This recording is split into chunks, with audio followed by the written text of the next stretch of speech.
Sorry,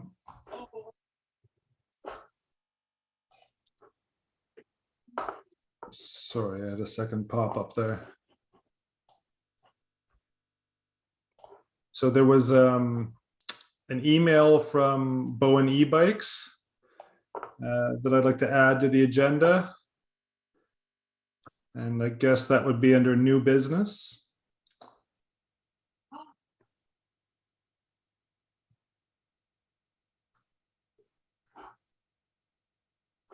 Steph, are you muted? Cannot Yeah, hear you you. are.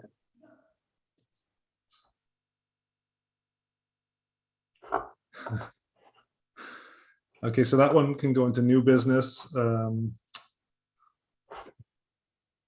then we've got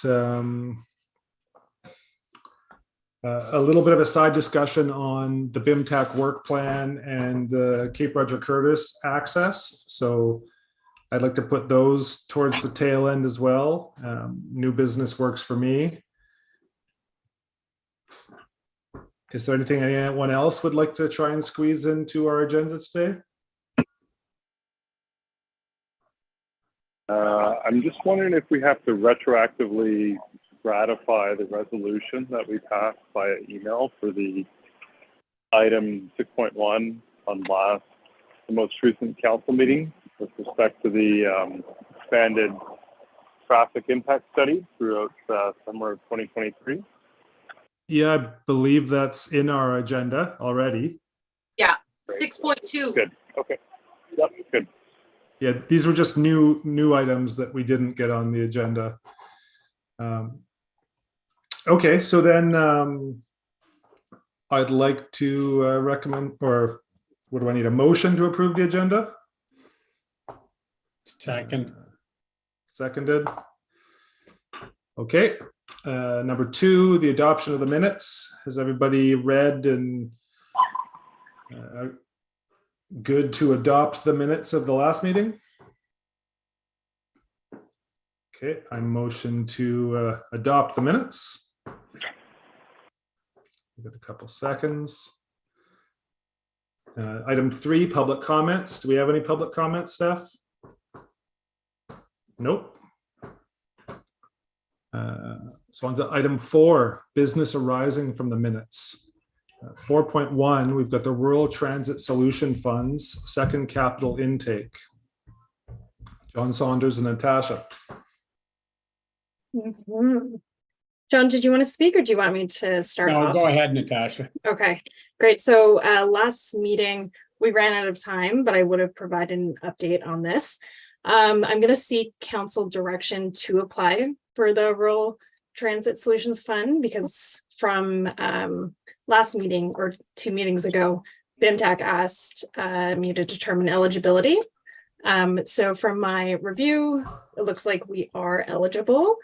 There was an issue, I think it was mentioned beforehand as well, about if projects are already started or under construction, technically they're ineligible.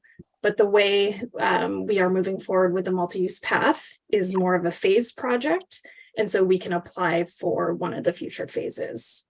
So in terms of BIMTAC, if you want to make a recommendation, by all means, you can recommend council direct staff to apply, but I was planning on bringing it up to council nonetheless.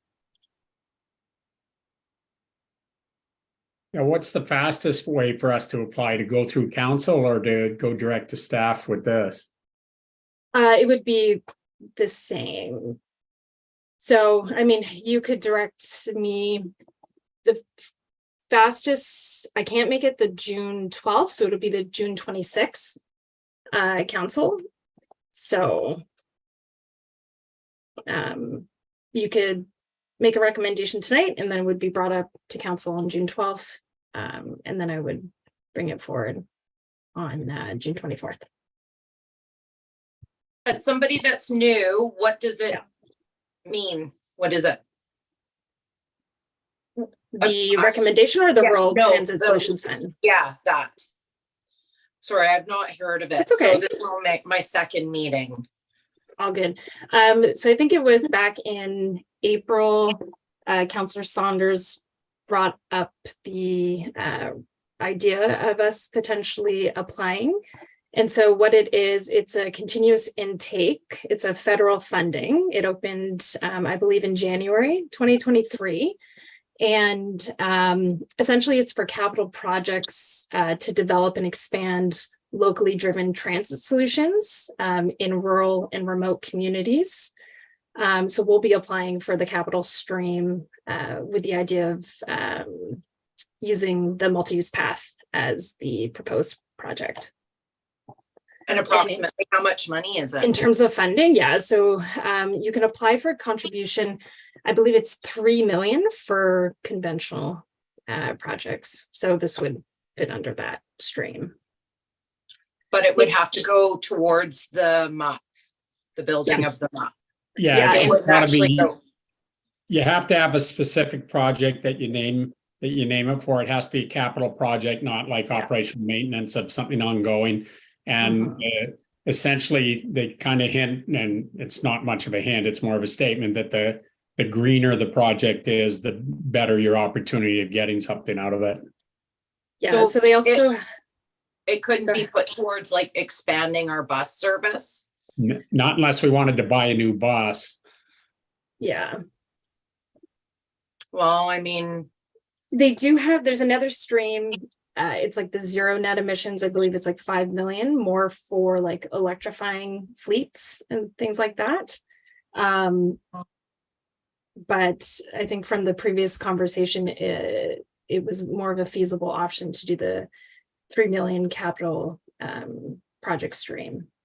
But this was the green pathway for more safety on the bike route as you come through the zigzag, as well as like what we've seen from the expansion for like having pedestrian with like moms with strollers not going head on into cars as they come off the ferry. That's that project as well, right? The active transportation multi-use path, yeah. So, Exactly. So it's already been started, and we're just expanding on that idea that we've paved and made for safety reasons. Yeah, the funding that we'd be asking for here is for the next phase of the project. Correct. So it's a continuation of that same idea that has already made a substantial positive impact. So that we're just continuing the funding for that continuation of that going around the zigzag. That's the plan. Bingo. okay. Is that the section we're putting forward? The Charlie's Lane? So I don't think it would be for the Charlie's Lane. I think it would have to be for, well, actually, that's a conversation I would need to confirm with Patrick. But it could be for the phase after Grafton Lake. So the contingency is that I believe it's 2 years. The project has to be completed within 2 years of signing a contribution agreement. So probably safer to go with not Charlie's Lane. Yeah, Good point. we'll see. Well, 'cause We'll see. this is something we discussed at the last meeting too, about potentially starting from the far end and golden spiking it in the middle sort of thing, if that becomes more feasible than trying to figure out the Charlie's Lane section. So it makes sense to apply for the funding at that end, I think, or whichever the next section is. Mhm. And how much approximately would that cover of the next section? Like what's the grand total of the next section? And if, say, we were to get the 3 million, how much more do we still have to put in? So all of the specifics, like this is yet to be determined. But again, like with the application, I would be bringing it forward to BIMTAC for comment. So kilometer wise, I wouldn't be able to give you like a precise distance. And also, I think in the application, I think it's up to $3 million. Yeah, it's up to. They may say this is a great project, here's $650,000, go for it, kind of thing. So that would get like 0.5 of a meter done. Well, we take what we can though, right? But Yeah, you're right, yeah. yeah, yeah.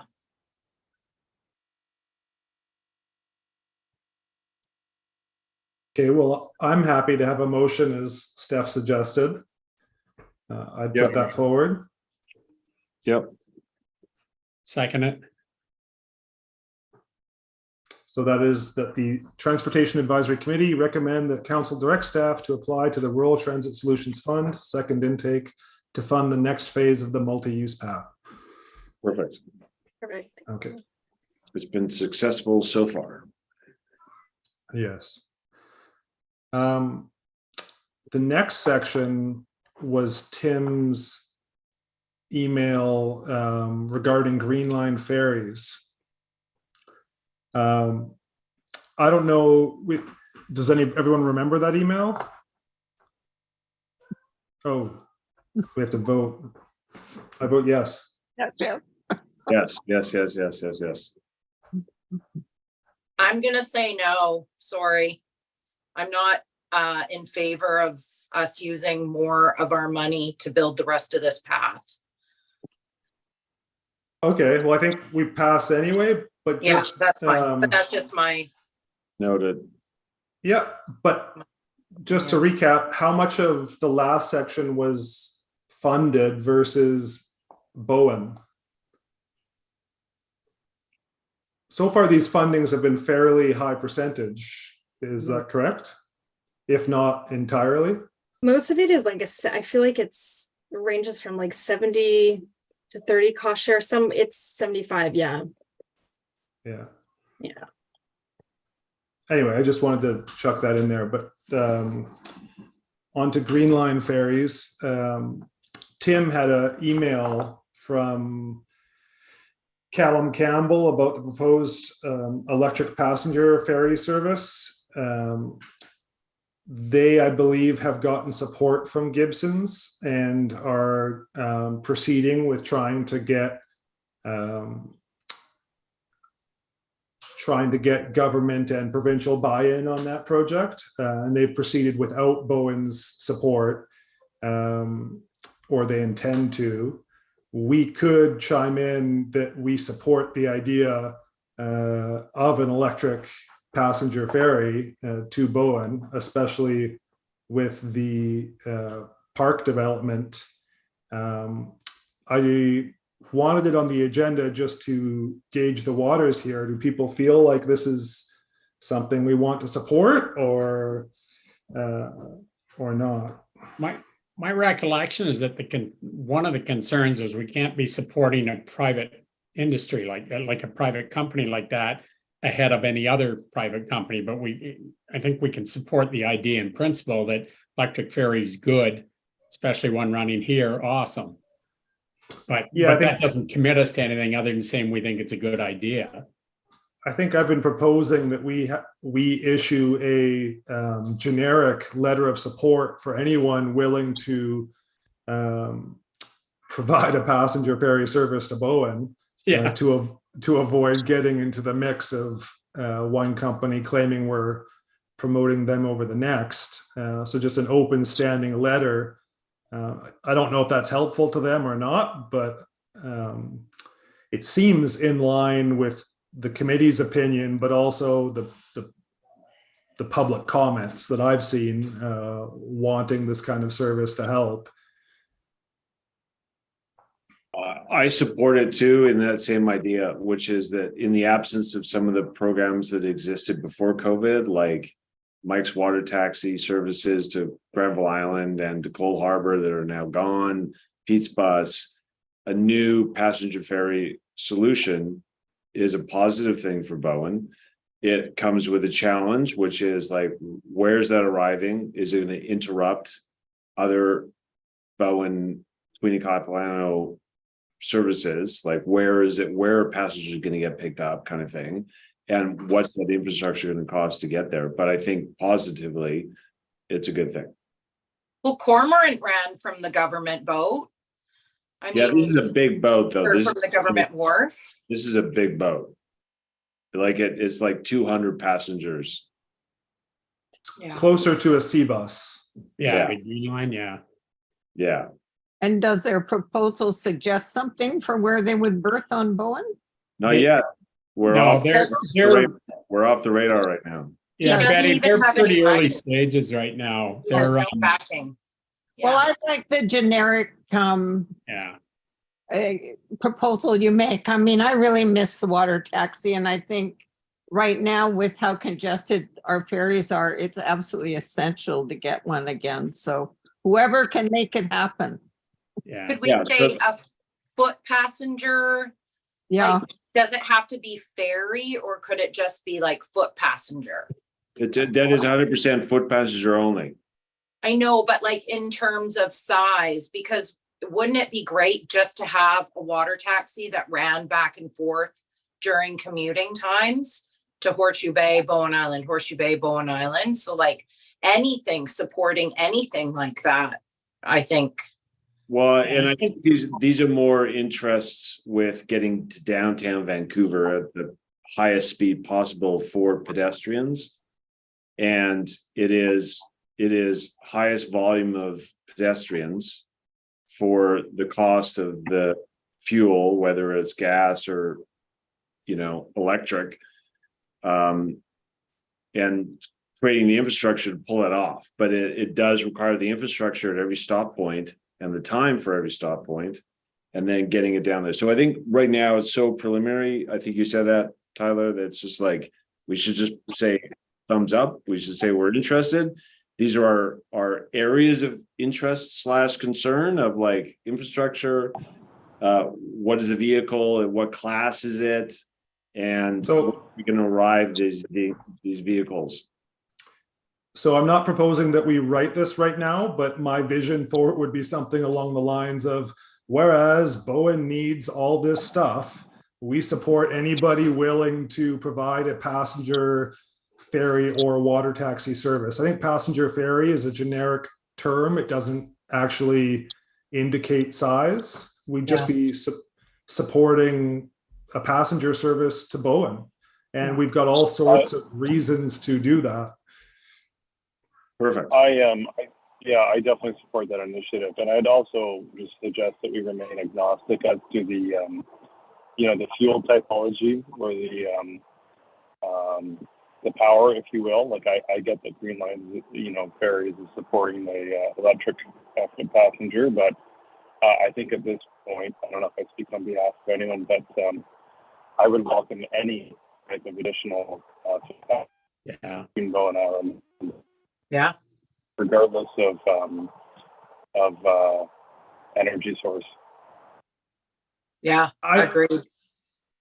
I would too. However, there's been a lot of comment to this group over the last 10 years about people wanting focus on reduced carbon footprint of transportation, with our ferry being our highest per capita source. Like even if you drive a car all the way into downtown, your ferry ticket has about as much carbon attached to it as your car trip does, if not more.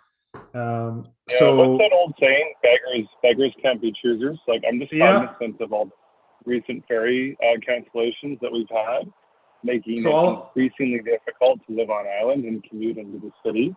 And in an ideal world, I would absolutely support, a net zero passenger ferry. But at this point, I think I'll take what I can get, so I can try and survive and live my life. And I think most island residents probably feel the same way. yeah, what I was trying to say is that I think we could support any service, but we could further support something that had a reduced carbon footprint. Sure, that sounds great. With the initiatives. Otherwise, I have a old 600 passenger hydrofoil out of Norway that we could buy. That would be great. Yeah, I want that. I think the Canadian Navy had a real good 50 knot planing warship that I'd happily take to work. Full diesel, yeah. Okay, well, that's all I really wanted to cover on this topic in the absence of Tim's comments, but maybe we can work on, oh, have I frozen? No, No. you're good. You're good. Okay. Frozen. The actual letter we can work on over the next meeting period. Next time. Okay. 4.3, medically assured loading. I thought Judy might want to talk about this. I've passed that letter along to BC Ferries to be discussed at the Saturday Ferry Advisory Committee meeting already. I believe there's some take. I believe there was a missing link on the Bowen side. I think Councillor Allison Morse jumped in after the fact and mentioned how the TAP form used to work on Bowen, and that there may have been a missing link. Were the people trapped, or did they have to wait on this side or on the Horseshoe Bay side? This side. So they no, didn't no, just, so the letter, one of the letters was the other side, that it was someone who had Yeah. received some medical help and under like the regular schedule of their help, but then got like caught up in the delay of a second sailing, and they were stuck under the yeah, retreat, and it was a painful time, and the respite would have been better if they had been able to get back home, and they had no recourse to just show a card and say, hey, we need to get on this ferry, this is our car, make it happen. because I think that Judy might have been the person with the TAP form, which is different than medically assured loading. And I wonder if maybe the TAP form wasn't filled out correctly. Because you have to call in advance and you have to get a number for the TAP form that you then hand in to the ticket booth people. And if you haven't done that, they won't accept it. But I'm not sure how the medically assured loading happens on that side, but I know on this side, don't you need the thing in your window, which you get from the Muni, and then you go in front of the store into that cross-hatched stuff area, but I don't know how it works on the Horseshoe Bay side for that. Which I think that is an afterthought for anyone who's going through this health process. Absolutely. It takes a lot of planning, right? Yeah, and so you're not gonna do that. So I think the request is a convenience for someone to acknowledge that this is true. There's like in this case, it was someone with cancer who had done chemotherapy and they're in the car. Can we acknowledge this individual is real and human, and maybe you should get priority seating on the ferry? Yeah. And that's it. And giving the discretion to the ferry advisors that they could actually like pull that card and say, yeah, okay, this card needs to go to this part of the lineup. Yeah, that would take some thinking outside the box. Yeah, that's the Isn't often seen. no. Yeah. But Well, that's I'll bring it up. Yeah. I'll bring it up on Saturday and see what they say. And then maybe we should have an action item for BIMTAC to follow up on the Bowen side and just make sure that system's in place to get the little decal.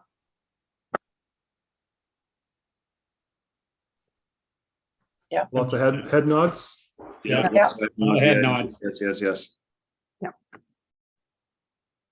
Virtual head nod.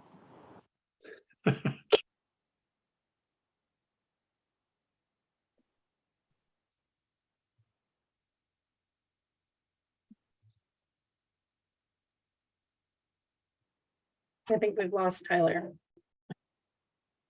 We got Patrick. Vice Chair, we haven't had this election yet. Oh, the vice chair. This will teach us not to do the elections at the beginning of the meeting. We'll come back.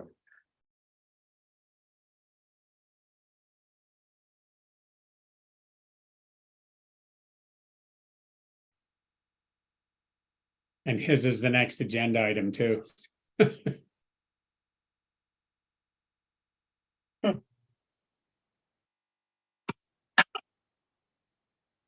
We can skip it. Yeah, Let's do it. Well, he'll come back. Staff updates. Sure, let's do that. Okay, I will briefly touch base on the active transportation network plan. So as a reminder, previous BIM staff applied for this grant back in 2020, 2021. And there was a conditional agreement to complete the active transportation network plan. And so the plan itself will serve to support BIM's current transportation plan and reflect evolving guidance for active transportation planning and design across Island. And so as of right now, we're kind of midway through the project. We're currently analyzing the first two or the first set of two community engagement pieces. So the first being the survey. Hopefully everyone saw my email back in April, kindly requesting BIMTAC members to complete the survey. It is now closed, and I believe we had around 130 respondents. We're also engaging in 3 weeks of traffic counts. So there's TransTech conducting 3 days of automated traffic counts using tubes in and around the island. So it's around 10 identified locations that were selected based off of local historical data that BIM has for comparison purposes, along with problem areas that have been identified and through old traffic calming applications. And so come July, the second round of engagement will occur, and the actual engagement has yet to be confirmed, but it's looking more like an in-person kind of educational town hall where community members can come in and discuss the issues directly with staff and the consultants. We're still on track to have the first draft plan for August, which is something that we'll certainly bring up to BIMTAC for comment. And so that's all for now with regards to the actual plan. Happy to take any questions.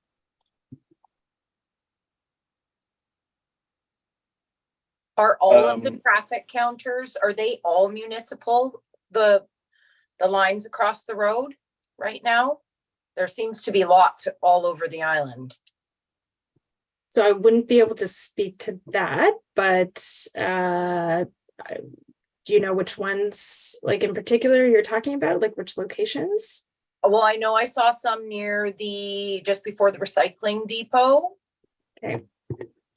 A few different places. Nothing's coming right off my head, top of my head now, okay. but I wondered if they were municipal or metro. So I Dorman don't- Road, yeah. yeah, that would be for the transportation plan. Okay. Here, Norman, yeah. Forgive me if I misunderstood, but at the most recent council meeting, is it my understanding that council directed staff to extend data collection through to the summer of 2023? yes. Okay, Yeah. great.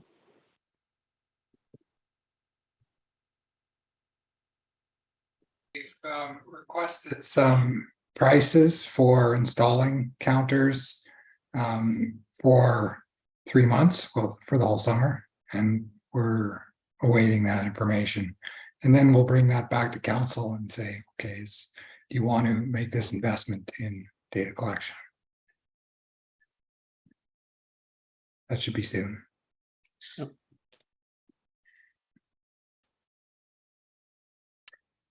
And did council direct Metro to continue their study as well? Their No, collection?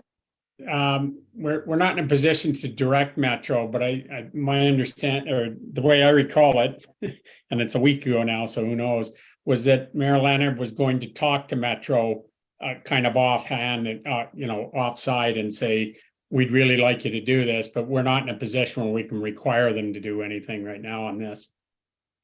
But what we can do is make it clear to them, we'd really like to see this happen, and it's important, in this moving forward, the CRC proposal. Okay.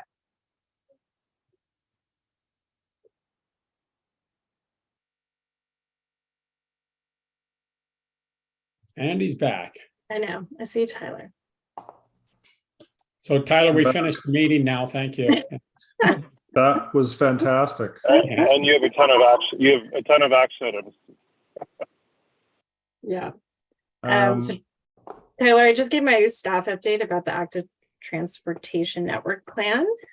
Just briefly talked about the survey, and then how we're midway through the plan, and still on track to have the first draft by August, which is something that we'll present to BIMTAC for comment.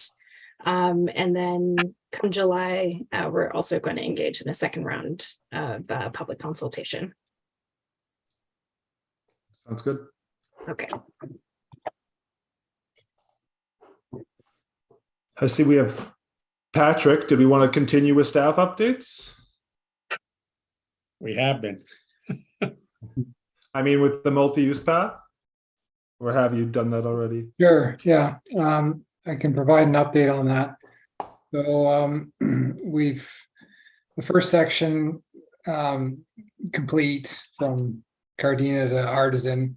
That was about, roughly about $1 million per kilometer for multi-use path. The next section, is quite a bit more challenging and quite a bit more expensive than that, with the Terminal Creek Ravine. Along the road is very difficult due to the terrain. Having an off-road option is, we've decided is in conjunction with council and BIMTAC a while back that it was the preferred approach. We do have grant funding that we've secured to the BC Active Transportation Grant Program, as well as TransLink funding for construction of the next phase up to Charlie's Lane. What we're looking at now is really reconsidering what happens past Charlie's Lane. Last year, there was a review looking at the alternative of following Grafton Road versus essentially crossing Terminal Creek at Charlie's Lane and following Connolly Creek up to the water treatment plant road.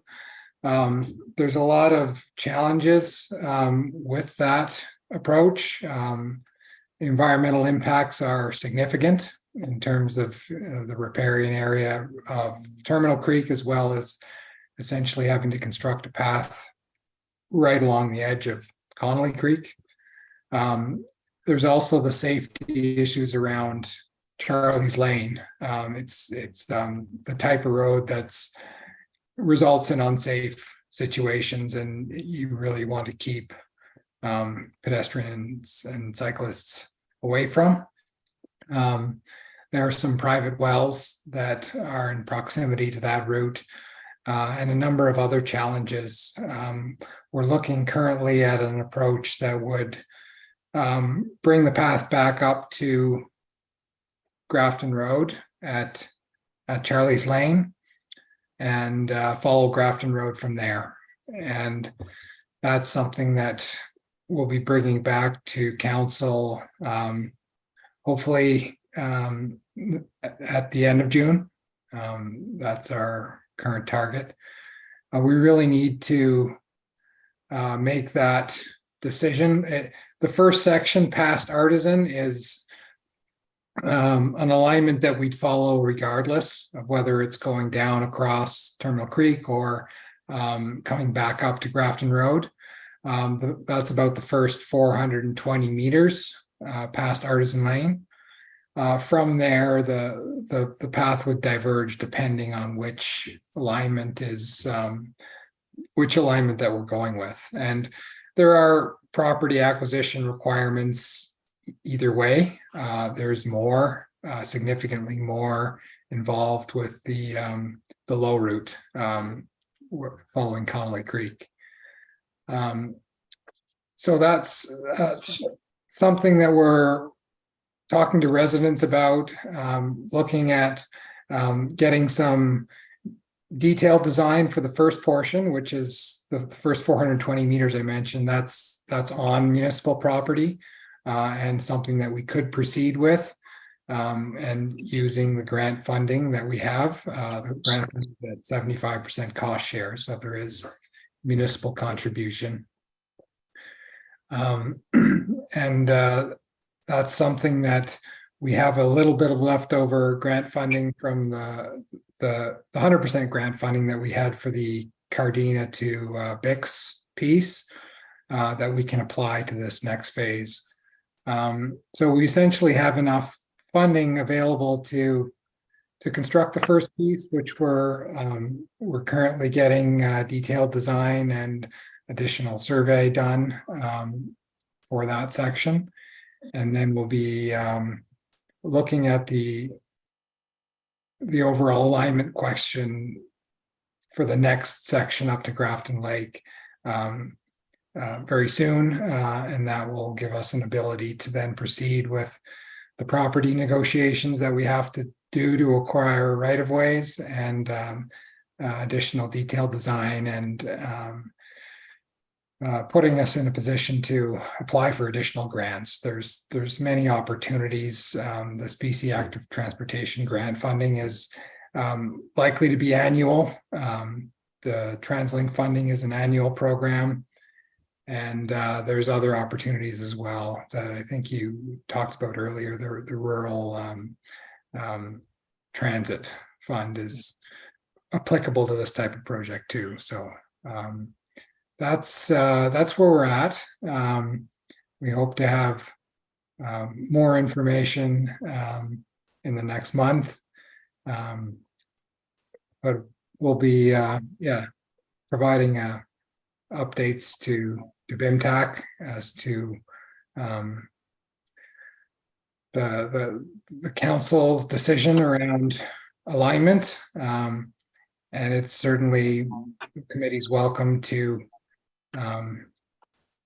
make a recommendation or endorse a recommendation about alignment. I think the previous recommendation was for this off-road option. There is, like I mentioned, a lot of challenges that we're concerned about, which is leading us to reconsider. So that's in a nutshell where we're at with multi-use path. We haven't done a lot looking at the rest of the alignment past Grafton Lake, beyond what was done in the past. And there's certainly a lot of challenges. There are some challenging sections on the rest of it as well. Nothing quite as challenging as this next upcoming section. I think having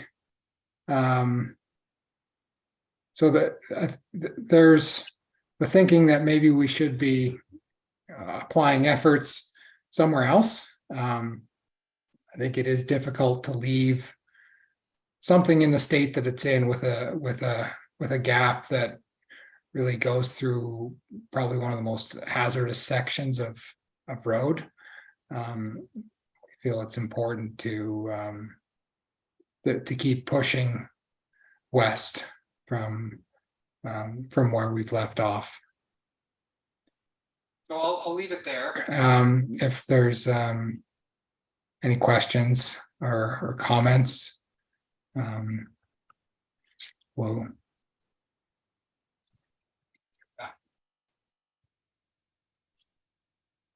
Just to clarify that the term hazardous is the cost to build something that is along the idea of the same vision. Is that, Hazardous. yeah, When I was talking about Charlie's Lane, do you mean? yeah, just in your last commentary about like as we progress, it's like the hazardous has a cost associated with it. So going west is like there may be a cheaper solution. So hazard is a term to describe cost or just infrastructure or safety literally for future travelers. It's a term to describe a narrow section of road with significant bends and some visibility challenges. So it's hazardous to existing users and the kind of hazard that is an obstacle for people making the choice to walk or bike. Thank you. Just wanted to clarify that for the group.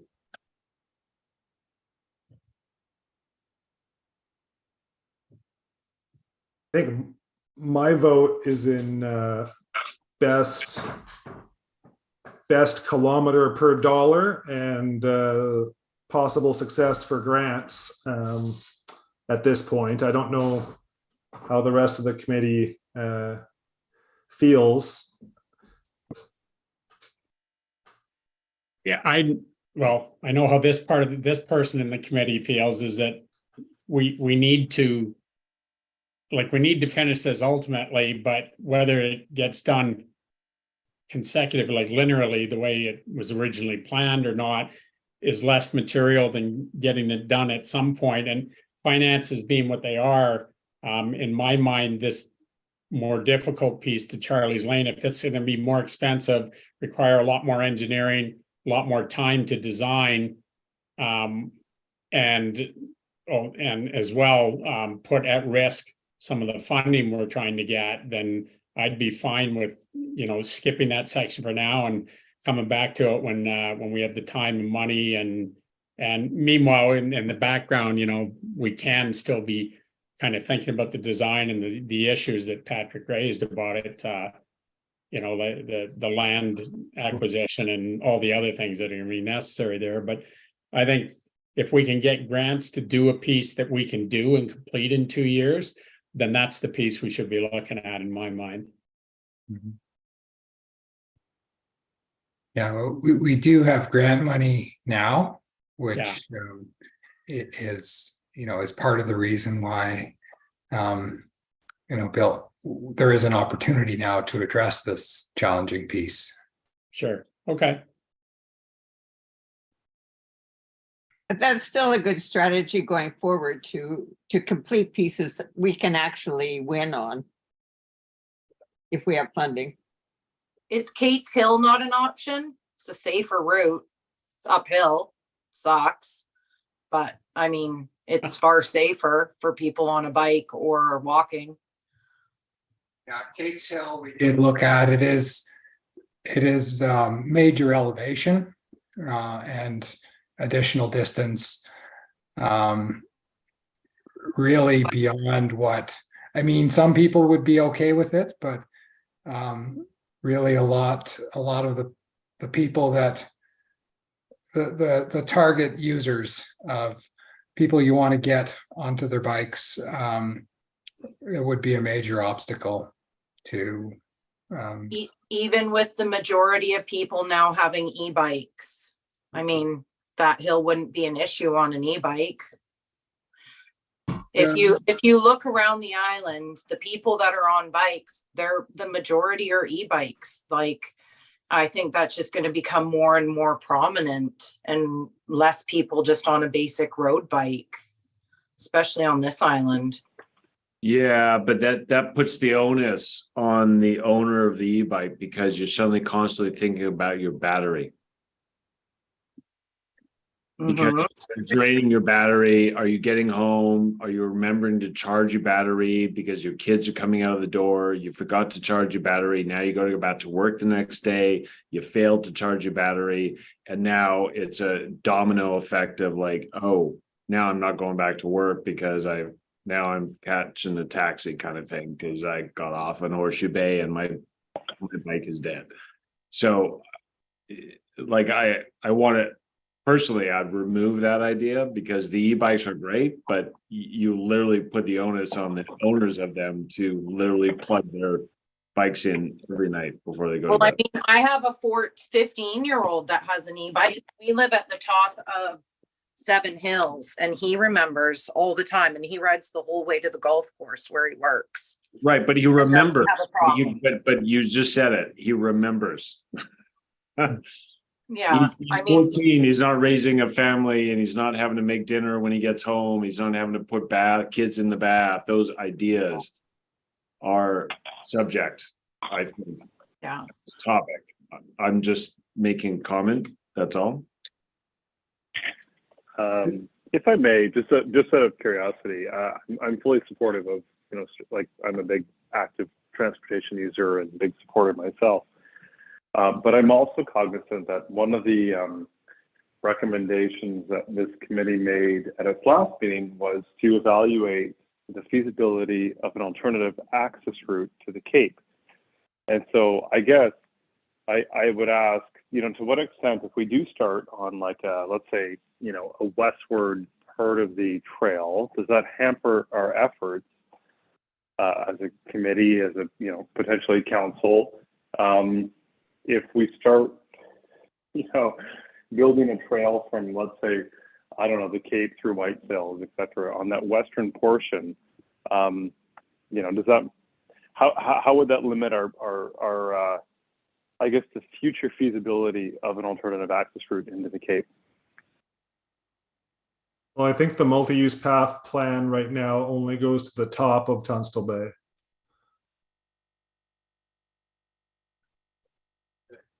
Well, I mean, regardless, Tunstall Bay, that's pretty deterministic.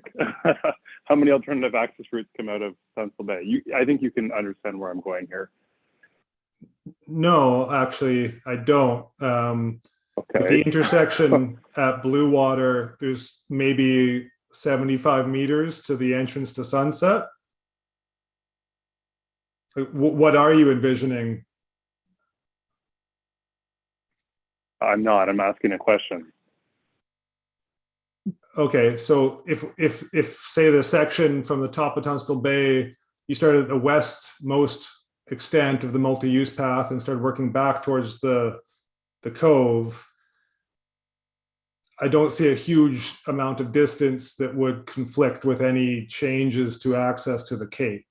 Like the westward terminus as planned right now, is that Adams Road and Tunstall Boulevard, isn't it? Or is it further? It's actually Bowen Bay Road. Bowen Bay Road. Oh, okay. There are other routes where it would be great to have multi-use path. And that's part of the active transportation network plan, is looking at those other routes and priorities around the island. But the current project is about 6 kilometers from the ferry to Bowen Bay Road. Okay, Yeah. Okay, that's that answers my question. I was under the false impression that it started at the Cape through Whitetails, but if the terminus is Bowen Bay and Adams, and even if there was an alternative access route through, I don't know, Sunset to wherever, right? It doesn't sound like it's a large overshoot. So thanks for that. Okay.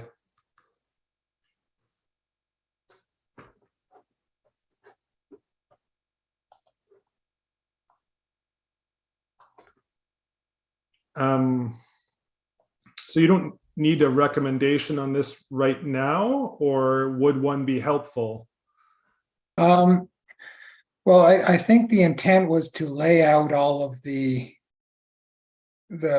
issues and the pros and cons of the alternate alignments and bring that to council.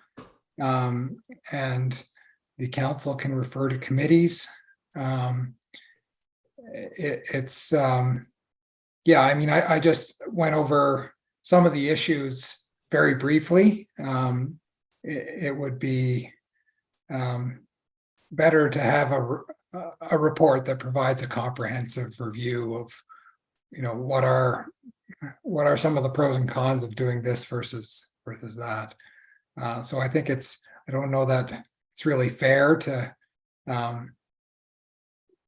require a recommendation based on the limited Right. that I provided. Sounds good. Any other questions? In the review, will there be pricing for all the different options? Yeah. We do have, well, Class D cost estimates, but Yeah. you have estimated costs that's obviously one of the key factors.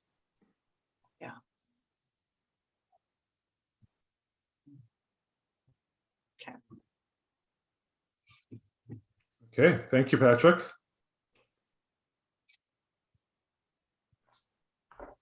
So I'll jump back up to 5.1 on the ferries.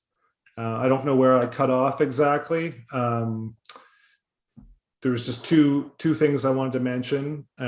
One was that a member of the public has offered to further process BC Ferries ridership data if there were any scenarios we wanted presented on Saturday.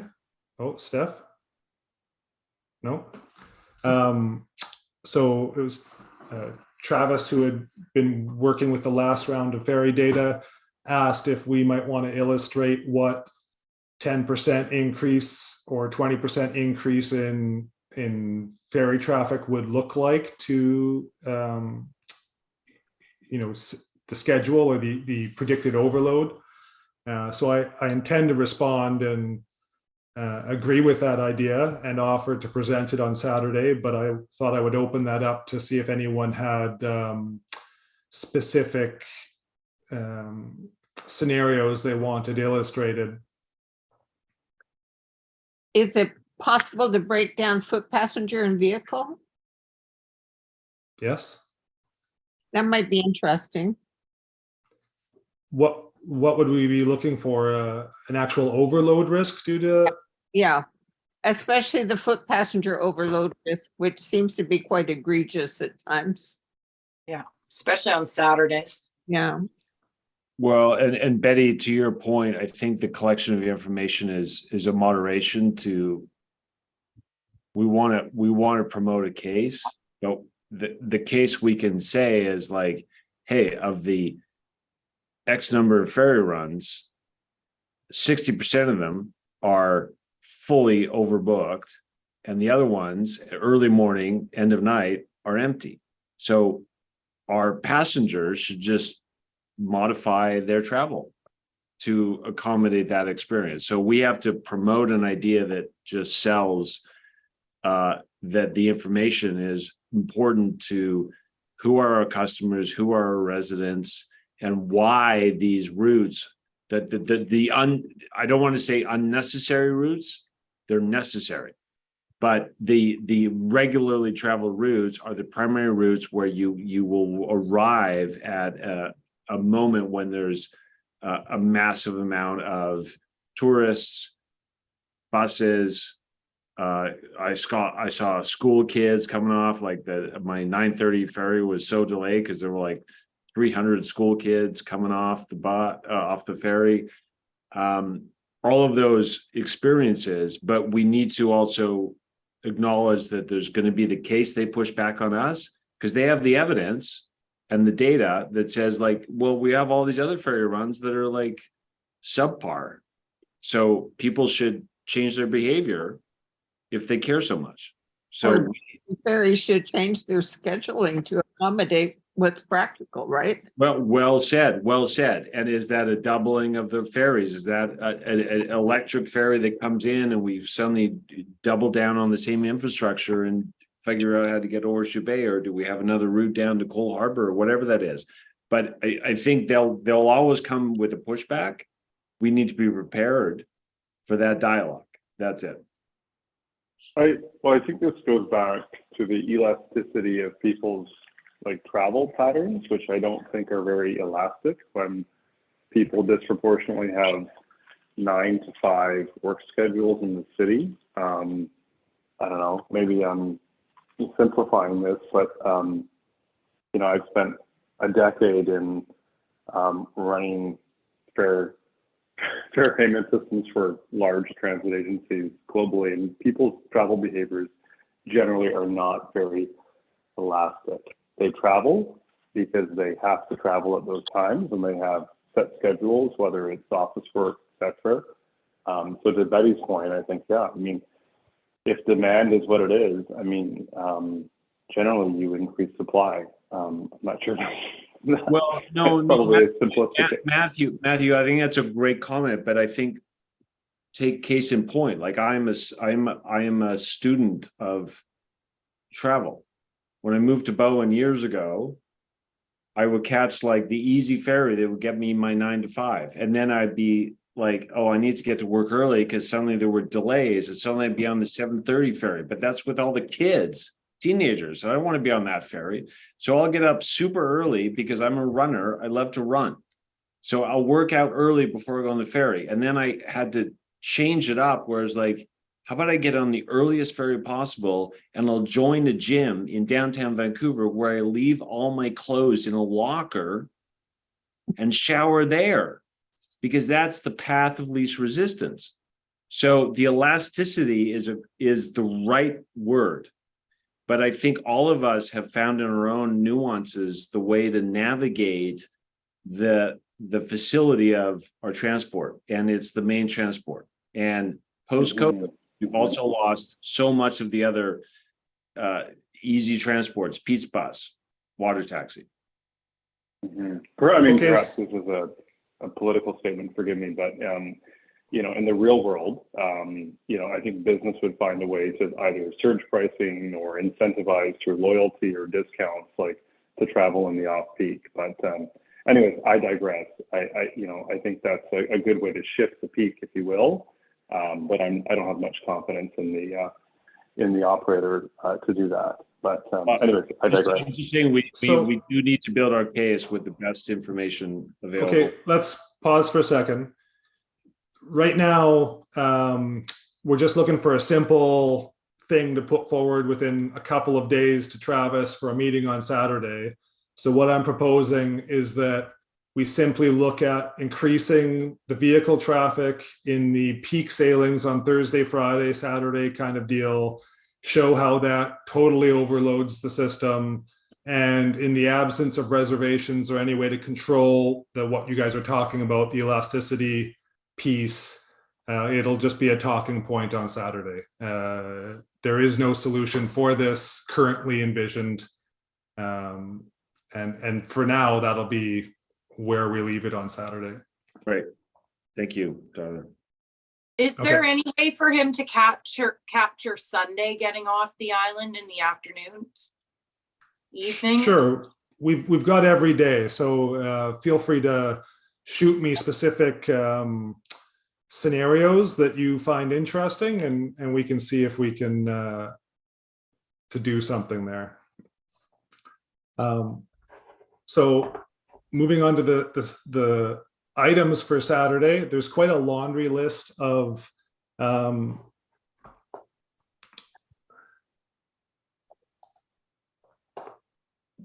I see a message from Allison about the reduced fare in the last two sailings. We don't actually know.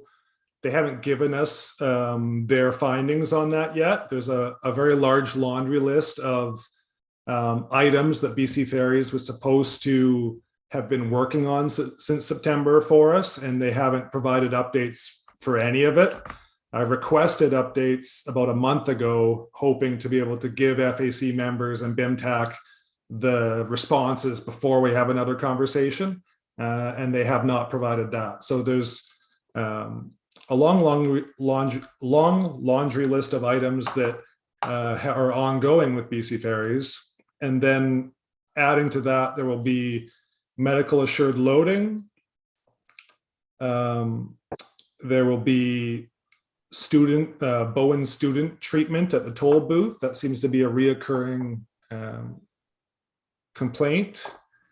The Bowen Island queue or lack of queue, the lack of additional washrooms that were promised, and the ferry marshaling issues will be an item.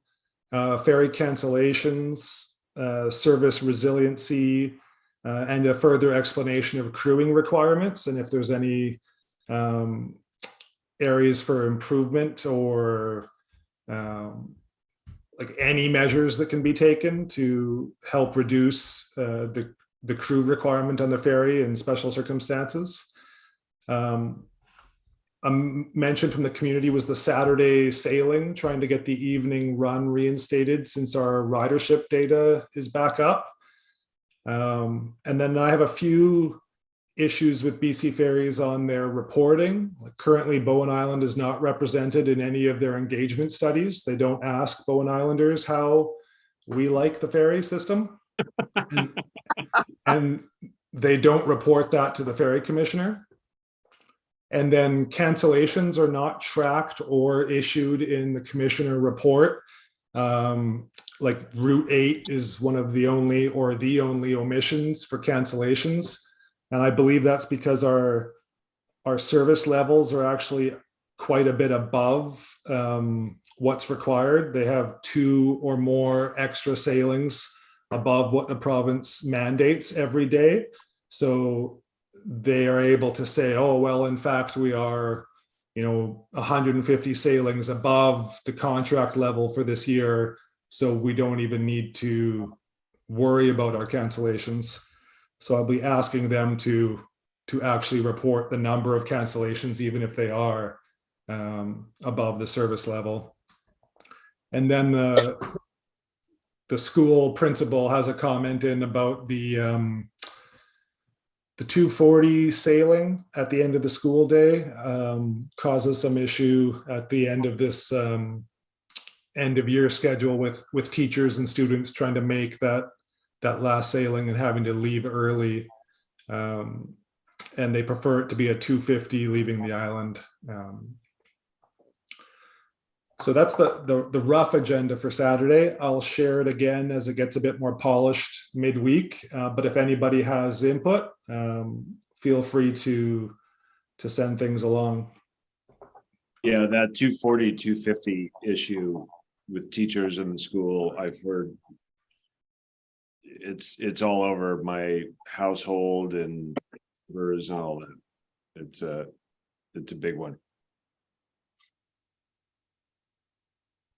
Okay. So we're on to item 6, new business. I think I'll jump to 6.2 because I think this one should be fairly quick. The ratification of the email recommendation regarding the feasibility of conducting baseline traffic study in Tunstall Bay.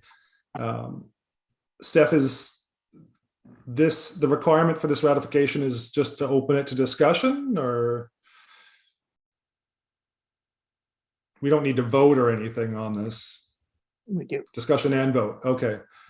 Did anybody want or have anything further to say to our email resolution? Nope. Okay. Recap and discussion. Well, the recommendation was that whereas council will be provided with a report for information regarding the feasibility of conducting baseline traffic study in Tunstall Bay neighborhood at its May 23rd, 2023 regular council meeting, and whereas staff has recommended that the report be received for information, but has provided 2 alternative courses of action.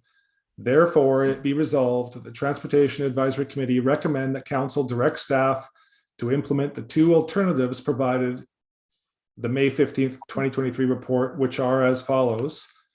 Staff could expand the work of the Active Transportation Network Plan to capture additional baseline data through the summer of 2023, should council make that recommendation.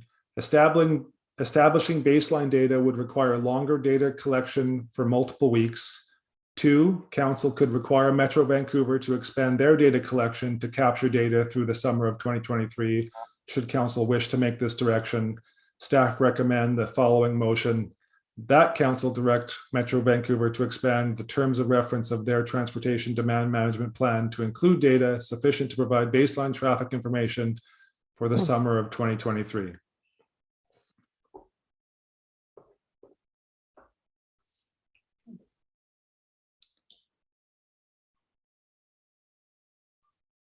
So I can make a motion to approve that. Sure, I second it. So just before we vote, Judy, didn't we vote on this in council last week? Yes. We're ratifying it because we made that, but we didn't do it in person. Okay, but it's a done deal at council level at this point. All right. Correct. Okay. So this housekeeping is all tidied up, right, Steph? We have to vote. Oh, vote. All in favor? In favor. Okay. Virtual nod. Virtual nod. Then I'm going to jump to the e-bike business email. Do I need to recap that one, or has everybody read that one? Yeah. They're looking to expand their business and have an application, I guess, to council to have a rental car, low-speed vehicle operating out of their location adjacent to the ferry. They're looking for BIMTAC support, but they're not zoned for that. The one question I had was, like, in order to make a dent in ferry traffic, as the letter proposed, you would need a few cars, and there's no room for a few cars or a fleet of cars in that location. So in order for this to be a big windfall in transportation services, they would need a different location anyway. Am I missing something? Yeah, no, I think you're right. It's like, it's a private business, great opportunity.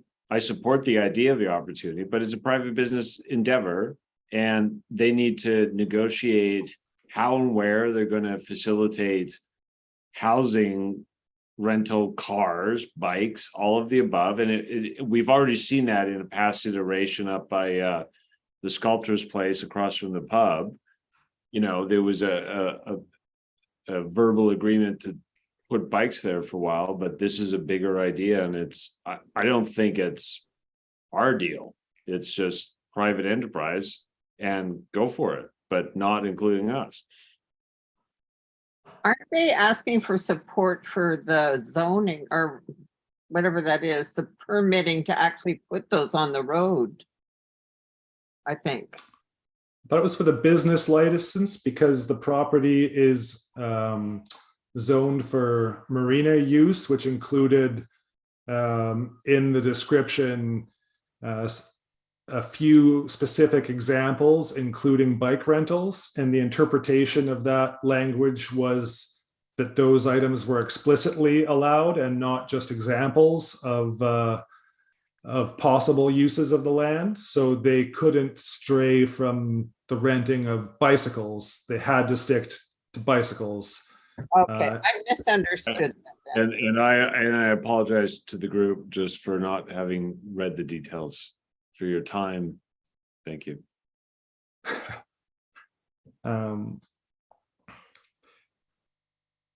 So it also sounds like it's a bit of a legal headache that I don't know anything about.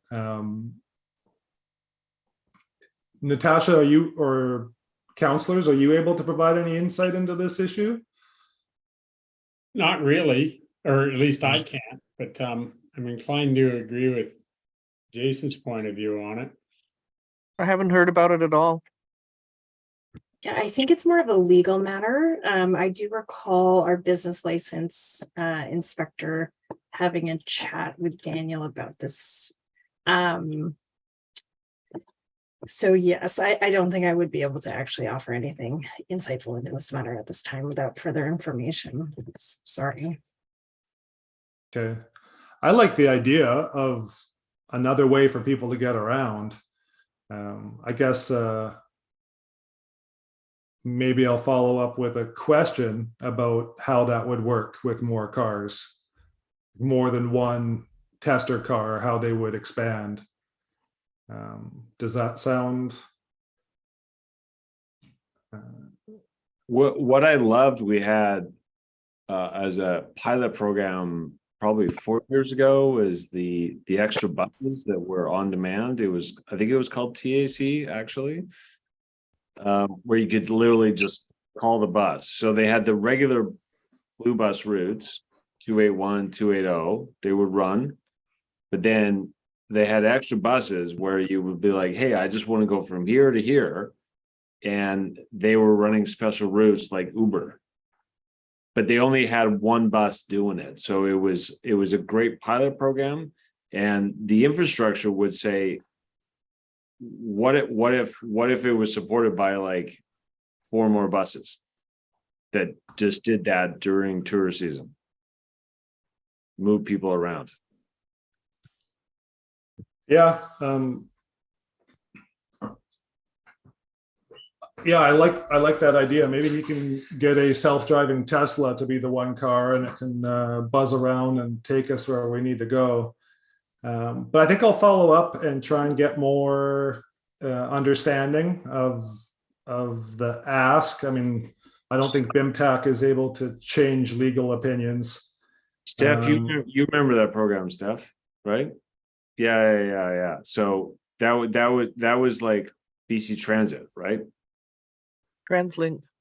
Yeah, it was a TransLink pilot project, and they chose not to come back and expand their test here. They went somewhere else with it, but we can probably follow up on that as a separate item and see what happened to that.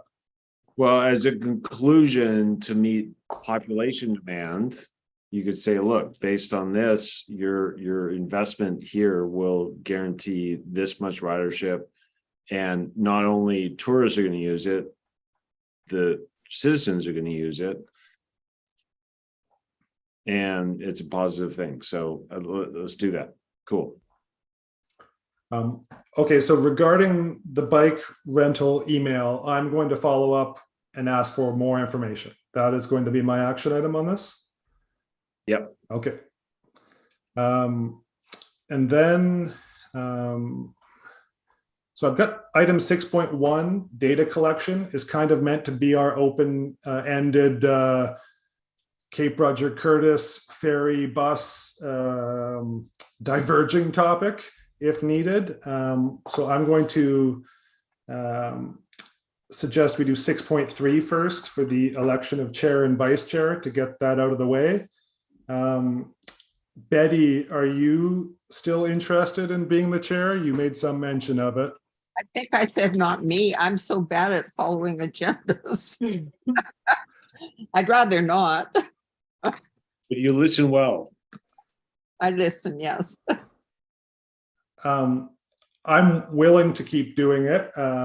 I am finding myself stretched rather thin with BIMTAC and FAC and work and kids, but I'll continue to do a subpar effort if that's what we want. Fantastic. Would be great. Yeah, thank you. Side note, it's never subpar with you, Tyler. Thanks, Jason. So I guess we have, does anybody want to be the vice chair? Okay. I nominate Betty. I'll second that nomination. Okay, is Tyler, it? Yeah. Tyler, I'm sorry, I know we have to continue with this piece of the conversation. Just notice that Allison's on board here and has her hand up, but for after this discussion, you might want to. Okay. Yeah, I hadn't noticed the hand. Thank you. So can we vote on those two positions, chair and vice chair? All in favor? Yes. Aye. Yes. Yes. Aye. Okay. So now we'll go to 6.1, and I'll tack on to 6.1 Cape Roger Curtis access, but I'll go to Allison first. You've got your hand up. Thanks. I just wanted to say that the on-demand service, the report was put on the shelf. It was a good, favorable report, and it is available on TransLink's website, or I can send it to you. It was put on the shelf because COVID came along. And it's in T 2050, so it's not been forgotten. And there's a lot of communities that were interested in it. So it's still there and it's still alive. It's just, unless they've told you something in the last few months since I've not been going to the Mayor's Council meetings. Lovely. Yeah. Well, Oh, and so we've got the general discussion. We did have a side note about our work plan as well. So we can tack that on in this section if we want to. In past years, I always get the names wrong. The Bowen Transportation Plan basically formed the work plan for BIMTAC, and BIMTAC's efforts were driven by or alongside the transportation plan. And the summary at the end of the year was simply the transportation plan summary. But we definitely can work on a BIMTAC driven work plan to handle some of the Cape Roger Curtis interest, between now and the next meeting, if that's the route we want to go. So Tyler, I had a draft for the 2023 work plan in similar template as the old ones. So I'm happy to share that. And then I guess if you want to add on further CRC discussions to it, we can do that and touch base. Yeah, sure. You proposing to share it right now or to distribute it? and Well, share it? I guess it was supposed to be with the April 3rd meeting. But I don't think it made it into those minutes. That was the meeting where the CRC dominated the conversation. Yeah. How do you tell didn't that get to apart anything from any else. other meeting?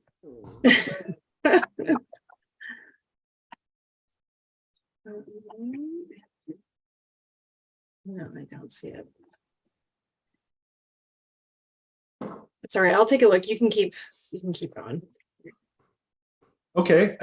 So there have been a lot of emails about data collection, ferry ridership data, bus ridership data. Oh, I missed a note. Somebody has an email and they can send. Anyway, the ferry ridership data from BC Ferries is fairly good. I've been sharing that with anybody who wants it, and I believe I've been maybe gently reprimanded that it's not audited data and should not be publicly distributed. I have to now demand that people ask me for that data, and I must tell them that it's not been audited and it's not for public distribution or something along those lines. But as far, Tyler, how more detailed? Because I expect you have like head count per life jacket. Is it and the website bowenferry.ca, which accounts for arrivals, departures, delays, and percent of how many people are up there?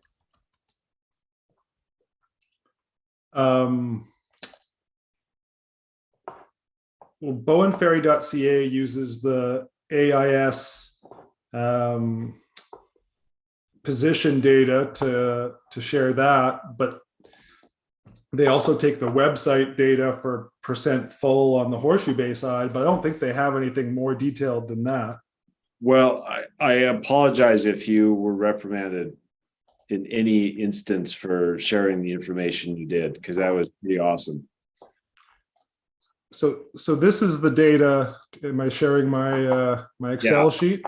Yeah, So this is how it comes from BC Ferries. You've got your departure terminal. This is our route, so they've only given us our routes data.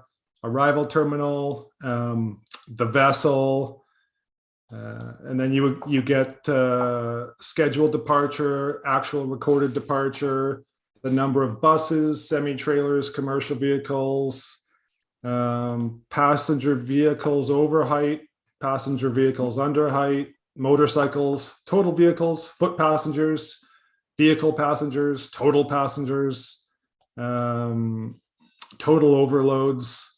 And then from that, this is where people make all the graphs, and Travis did his Facebook data presentation, but Ken Simpson's been doing it for years before that, making pivot tables to give you your risk of overloads. And this is from both sides. So they try and count the passengers on the Bowen side as well. You'll often see the guy in the booth with the clicker trying to estimate everybody in vehicles. So data collection from the ferry is pretty good. I don't think we're going to improve on that with any effort BIMTAC's going to make or the community's going to produce. The bus, on the other hand, we don't have great ridership information, just monthly numbers. And that's still the case, Natasha? There's no better information coming? Not at this time. I've emailed TransLink and they've emailed First Contact because it's their operator. And they're not responsible for telling the operator like how to actually conduct their ridership data methodology. So at this time, we don't have anything more granular. That said, I haven't received a firm no on whether or not that data is available. So. Okay. Matthew, do you have any insight into what we need to ask for Compass card data? Yeah, so First Transit's the operator, that's correct. I might recommend, through the chair, that staff look at requesting Compass data, because that does exist and it captures about, people still pay cash, right? And so that's not, that wouldn't be captured in Compass data, but about 96% top of mind, people pay through Compass, and that captures, digital or physical credit cards and debit cards, as well as Compass. So I think you'd capture a fairly representative sample. It wouldn't include those cash paying customers, but I would most likely the irony is it'll probably come to our operations team in Burnaby, but I would suggest that you look at Compass data if you could. Mm-hmm. So I have requested for the Compass data with TransLink, but I just haven't received anything yet. But that request was, I think, over almost 2 months ago. Matthew, could we get to debate that idea just as a conversation? Like I tried to take the 9:35 ferry from Bowen to Horseshoe Bay. It was 20 minutes late, no problem. Arrival, probably not Compass cards, because it was 250 kids under 7 years old that were walking off for an event on Bowen Island. And the number of cars, and I'm sorry, I have this thing where I can remember license plates and credit card numbers like nobody's business. 39 cars drove off the ferry. so it was a one-off. I'm going to call it a one-off experience, but it's like, does the Compass card, it won't catch those things, but I don't know if those things are random or are they more regular, because people are coming to Bowen. There's schools are coming to Bowen. They're like taking a school of 200 kids to Bowen, and it suddenly says like, we're not taking trucks and vehicles. Yeah, I guess if the questions, it depends on what we're looking for. Are we looking to capture public transit ridership like just within Bowen, on Bowen? Or are we looking to get transit ridership for people who are transiting, like, riding to Stud Cove and then transferring on to transit in Horseshoe Bay, like the 257, for example? So all of that would exist, right? the original request came about because we had emails or letters to BIMTAC about residents not being able to get on the bus when it was particularly busy with tourists using it to get around in the summer months. So that was the original thought, was the Bowen side use of our bus system. And really the request started with wanting to be able to justify a request for further service or take a look at whether or not 2 buses running on the weekend made sense. But that's, seems like distant past now, and we have other uses for this information as well. Just wanting to see what the load is on the Bowen Island side. So I think getting Compass data would be great. If we could get Compass data, that would be a huge step in the right direction just for the Bowen side. I mean, the Horseshoe, the routes on the other side are kind of out of our purview.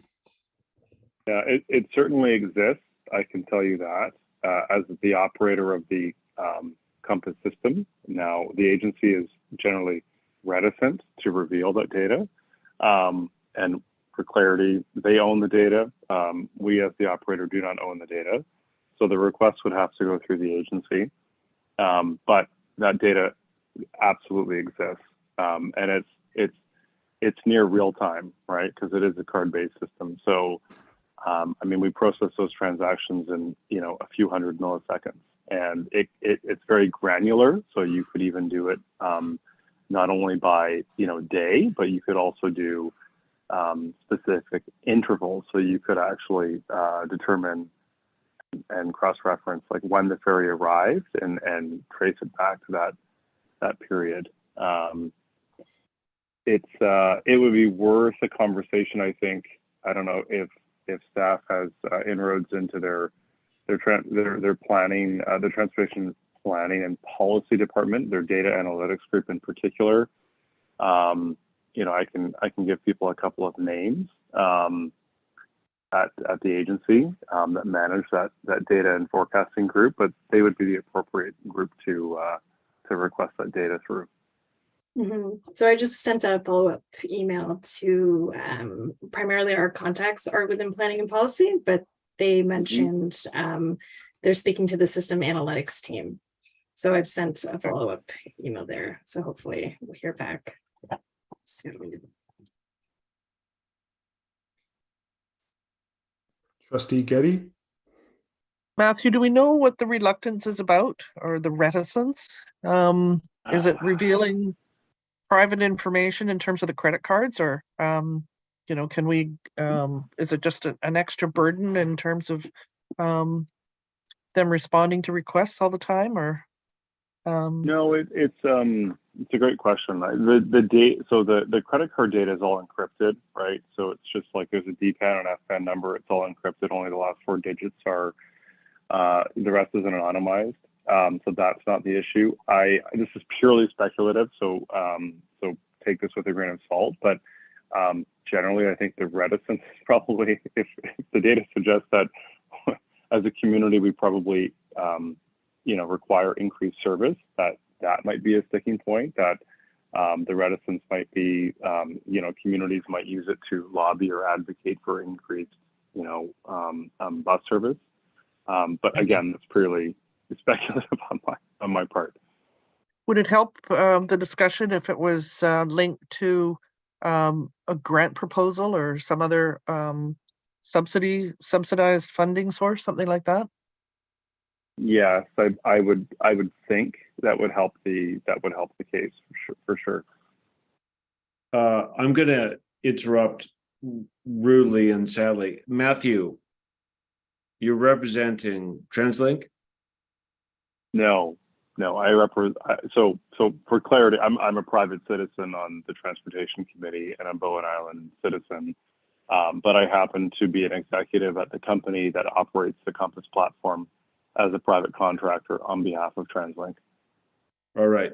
Thank you for clarifying. I apologize if anything. I think that the Compass program, the TransLink program that's happened, the new improvements that have happened in the last 3 years, TransLink across the Lower Mainland are fantastic. So I've seen positive change. And if you are part of any of those kind of activities, thank you. And personally really appreciate you being part of this call. Thank you. And a great client. TransLink's a great client. Right. Great. Okay, so it sounds like we should keep pushing for the Compass card data and maybe try a few different names if we're not getting the right people. Would it help if I- it was from council? Yeah, that's what I was just gonna say. I think it might actually. I think that might lend some credibility, and to Councillor Getty's point, I think if it were tied, if there was a specific purpose, then I think if specifically, like for example, a grant application, I think that would go a long way. Would it be possible? Would it be possible for this committee to draft that question, that letter, and then council to sign off on it? From my perspective, yes. I might even actually, so that Teresa O'Reilly manages the forecasting group at TransLink. She's a wonderful individual.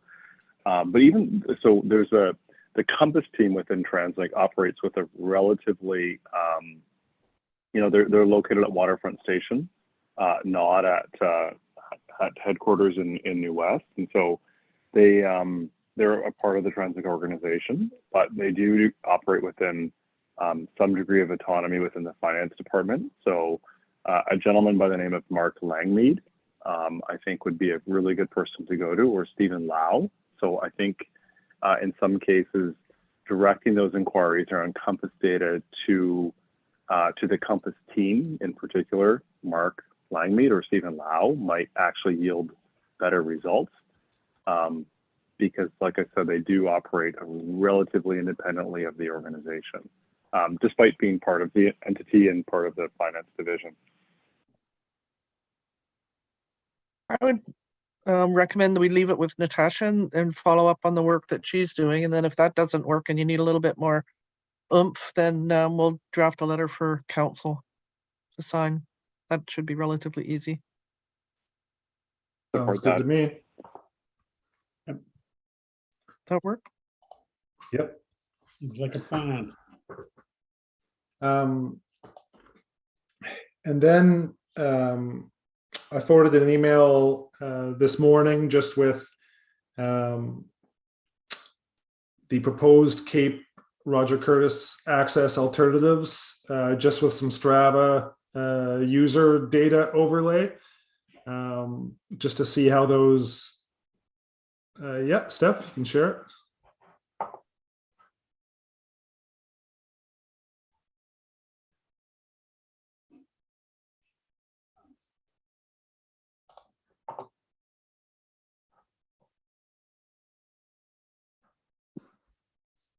So Bigger, the faint yellow lines are generated by people's fitness watches. And the strength of the line indicates the amount of usage.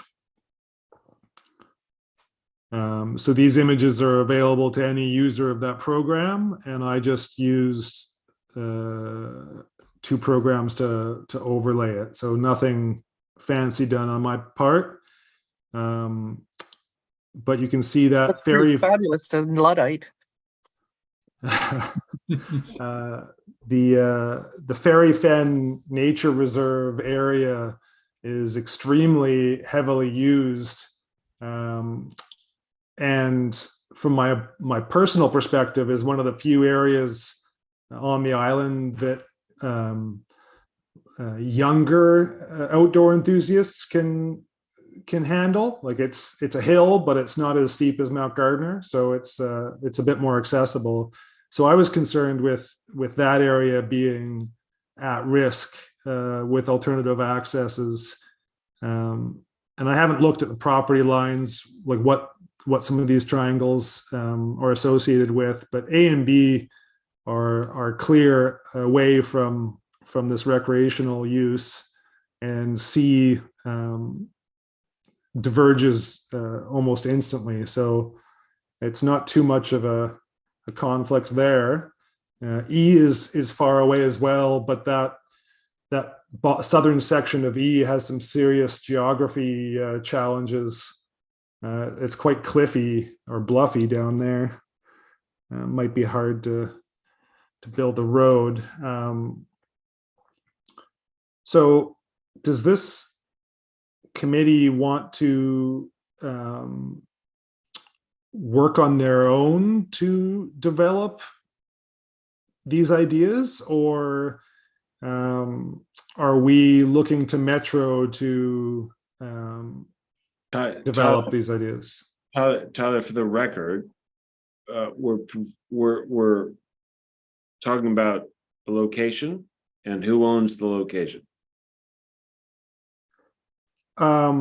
Well, for the record, all I'm proposing is that my interests were in the recreational use of the land and not wanting to pave paradise to put up a parking lot, not wanting to drive a multi-lane road through one of Bowen's recreational resources.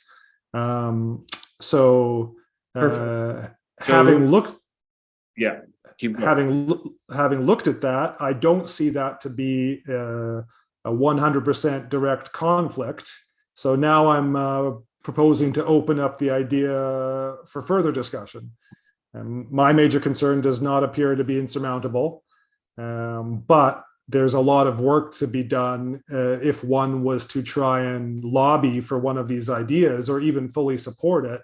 They need to be developed. We need to know what we are asking for. If we say, hey, Metro, you should be doing A, B, or C, or looking at these alternative options. So what you've clarified here, and I can see it, is an idea. There's multiple points. First is more population. Where are they going to park? Where are they going to hike? And is the hike safe? And when they get to their campsite, what amenities are available to them when they're happy or when they're in danger? So what are those vehicles for communication? That's a good starting place. I love this.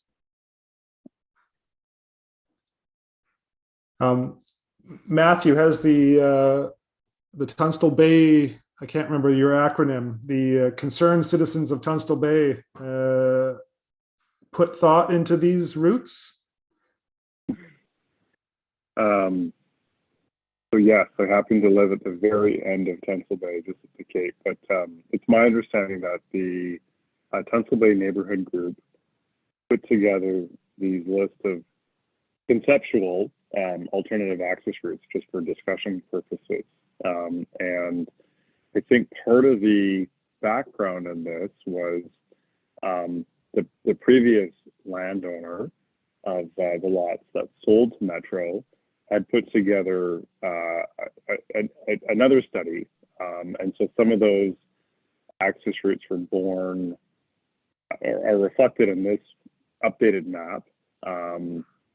But other than that, I think, you know, it's the position of the Council Bay Neighborhood Group that, you know, Whitetails can't be the sole access.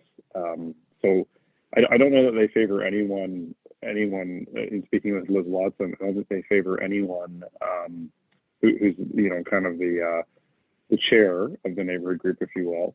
They don't favor anyone access route. It's just their position is that, you know, Whitetails can't be the sole feeder, you know, road into the Cape.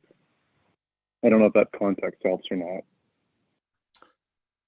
It does, but I guess with this topic in conjunction with the side conversations about a work plan and the direction this group wants to take, there's two options. One is we are a reactive group and we examine things sent to us by council or Metro, or things that we find simply by reading the paper and make comment on it.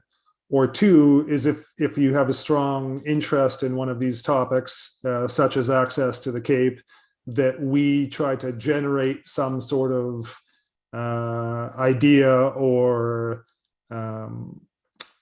knowledge or estimate or plan. In order to do that, Tyler, we need a lot of information about what these different routes have, like starting with cost. You know, that I'm gonna guess is gonna be the biggest driver of it, is how much does it cost to get one of these alternatives in.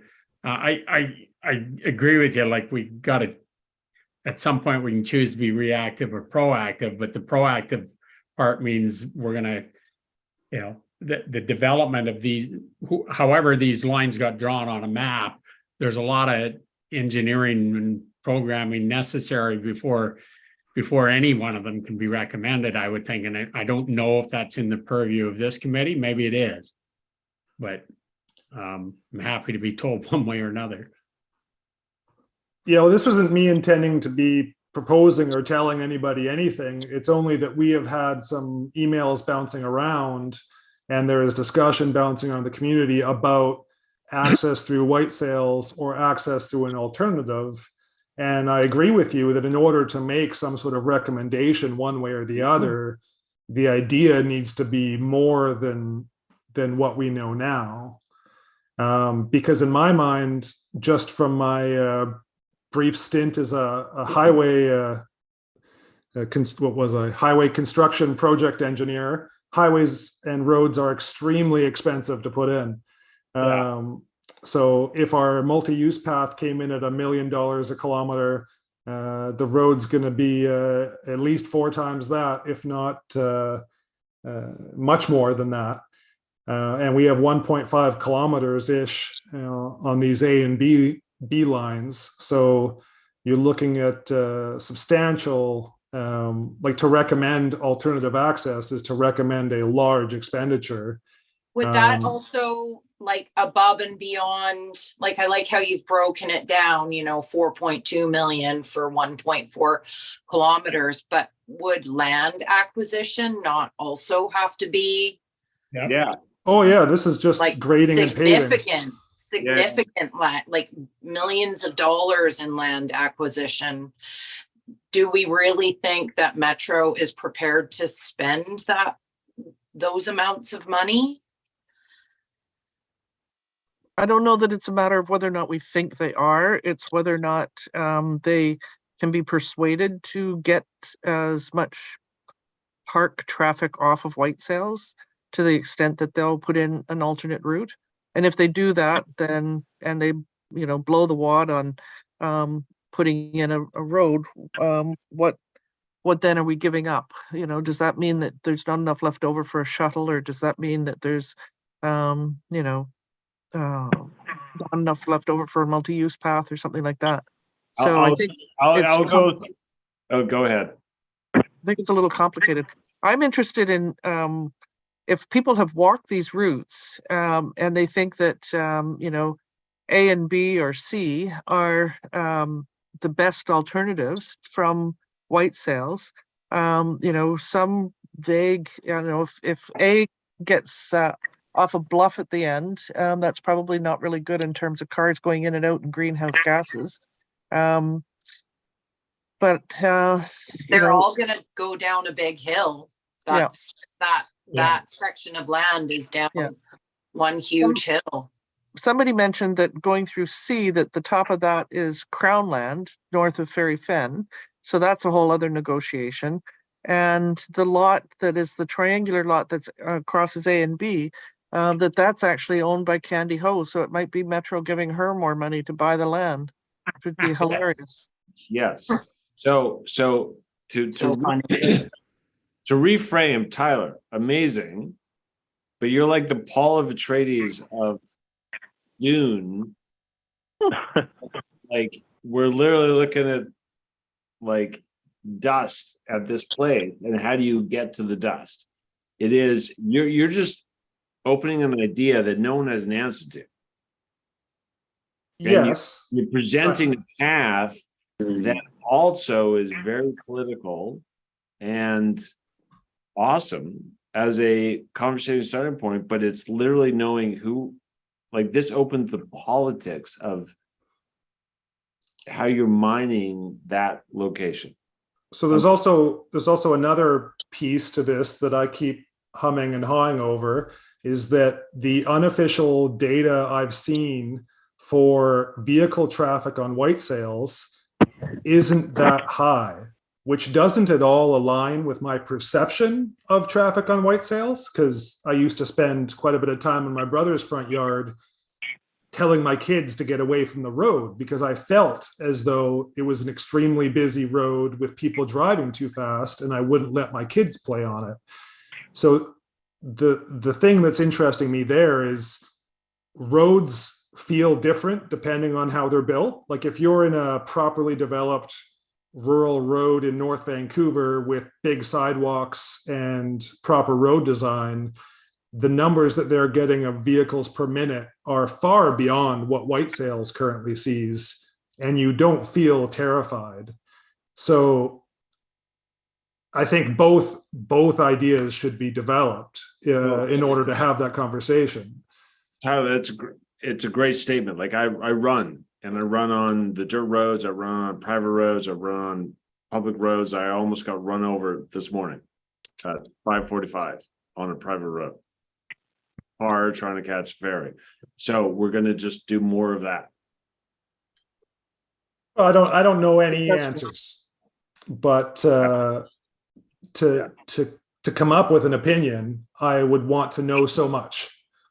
Exactly. So this is a great starting place. This was front and center of the question that the Tunstall Bay community wanted to deal with. This was the biggest theme. Like for me, this image is a total failure image. Why? It doesn't provide infrastructure for population and support and security in terms of a bad situation, meaning fire, rescue. There's no key point to get someone who's injured to a key access point.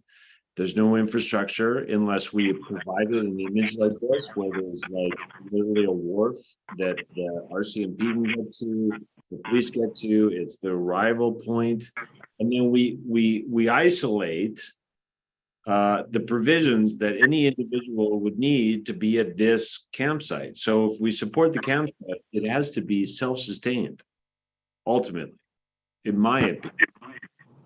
And the habitat of hiking trails is just a superb, it's a supporting ad for people to do. But like we can't put people to a point when there's no access to food, services, all of the above. Yep.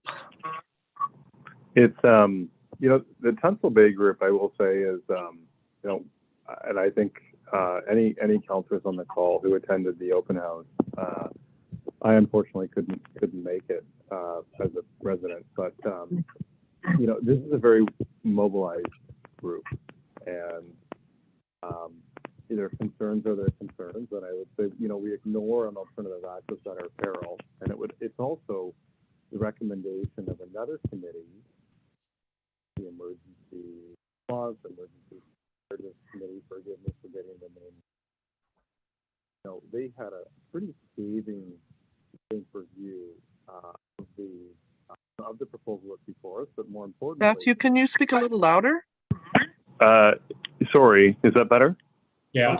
Yeah, better. Yeah, Great. sorry. I'm just saying that the Tunstall Bay Group's a mobilized community. Their concerns are their concerns. Anyone who attended the open house, I wasn't, as a resident, wasn't able to make it, but they're very vocal, and I think conceptually they're just looking for the committee or council or whomever to explore alternative access routes.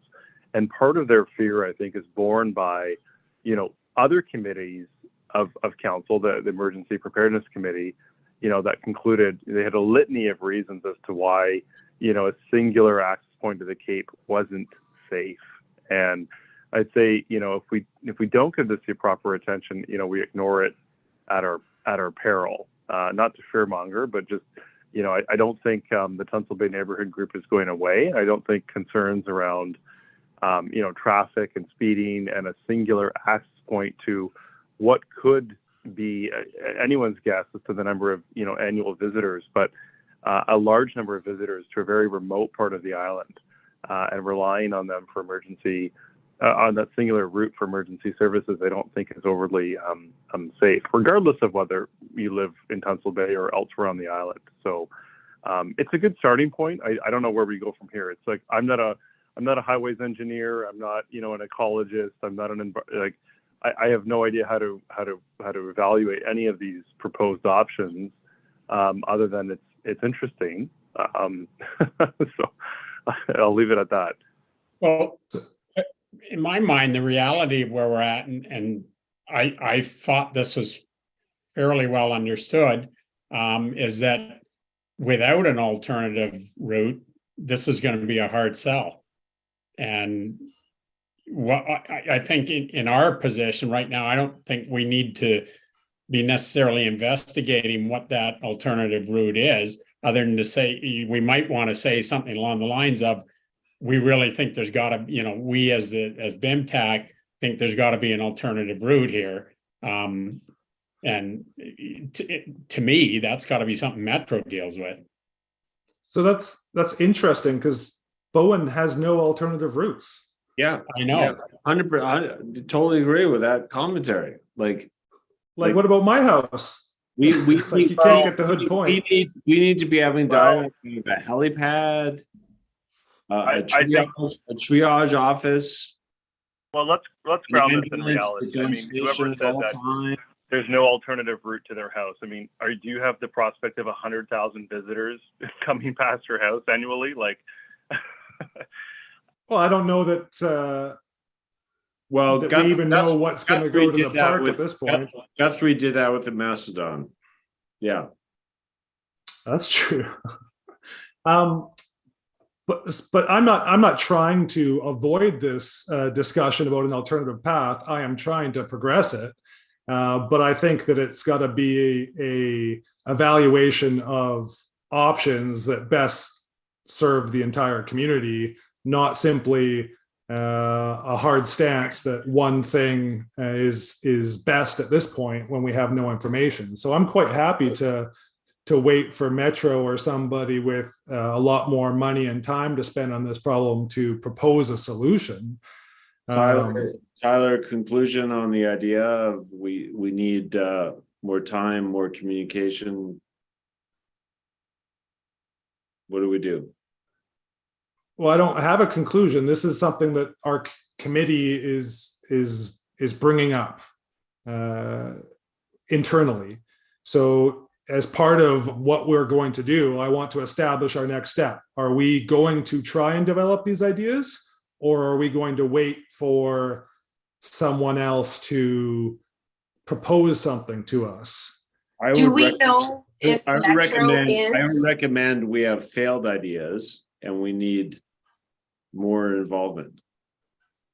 Do we know if Metro is actually looking at alternative routes? Do we actually have any clue if they are looking at alternative routes? Have they said they would?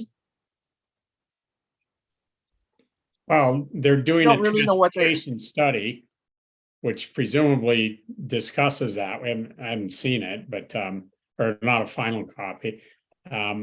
I think we've made it pretty clear to them that this is a key issue for people on this island. Yeah.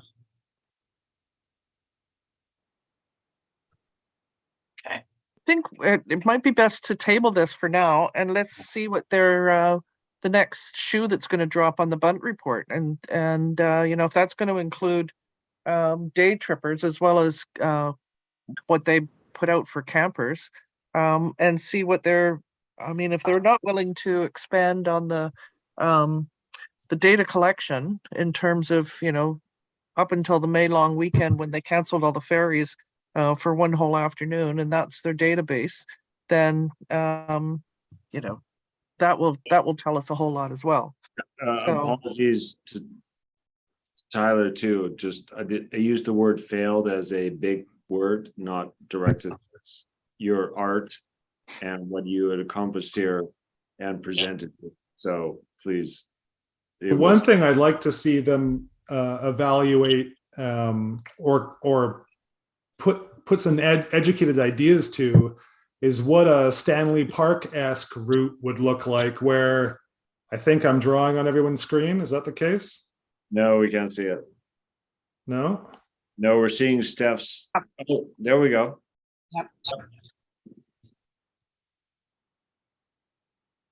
Yeah, with Where- some boulevards and some cul-de-sacs and, It's showing up. It's showing up. yeah. And then you have one little section to jump, and then you carry on. Like the details obviously are not specific here, but you've got this sort of figure eight-ish road system through Tunstall Bay and the Cape. If you had this It's amazing. beautiful single lane boulevard with, Amazing. you know, trees separating a walkway, like how would Tunstall Bay feel about that? If it was appropriate for the traffic that was expected. Well, it would slow down the traffic, wouldn't it? Yeah, I'm thinking you would do everything that money could do to existing infrastructure to fix the problem as one option, and then plowing a new road through an alternative access is another option. And I'd love to see them both put up against each other, with doing nothing being a non-starter. Like, you've got to do something to fix the problem. Are you going to A, make a new route through A, B, or C? Or option B, you're gonna totally revamp Bowen's Road to make it suitable for the changes you're proposing. I like both. I mean, I love this idea of creating a Stanley Parkish route into the Cape all the way through White's Hills, because it's a community that doesn't have a park. It doesn't have anywhere for people to gather but on the street. So it would bring something to them as a trade-off for the fact they're going to increase traffic. But I also think that one of those ABCs, probably C, because it's the shortest, there needs to be an emergency exit as well. Or like you said, a helicopter landing or something. There's got to be another way out. Yeah, key access points. Absolutely. You need a triage center. It's Bowen's so difficult with emergency access. Like E provides a fantastic emergency access because it's separated. So if it was a fire, you've got the biggest separation from entrance and exit. And so that's a really solid case for E. Like if you need emergency access, that one makes a ton of sense. Yeah, My little, but you gotta oh, get. one second. Yeah, My proposed route in red has these shortcomings in that we've got this tight spot right here and a tight spot right there where a fire cuts off both lanes. But we have the same issue right here. Like a fire at the bottom of Sunset still cuts off A, B, and C. I mean, I guess you can go down to Seymour Bay from B and C. But this is an interesting idea. Like, how does this look? Did the what is the committee called? Emergency Preparation Committee? Yes. Yeah, did they develop the idea at all, or what the Oh, yeah, scenario?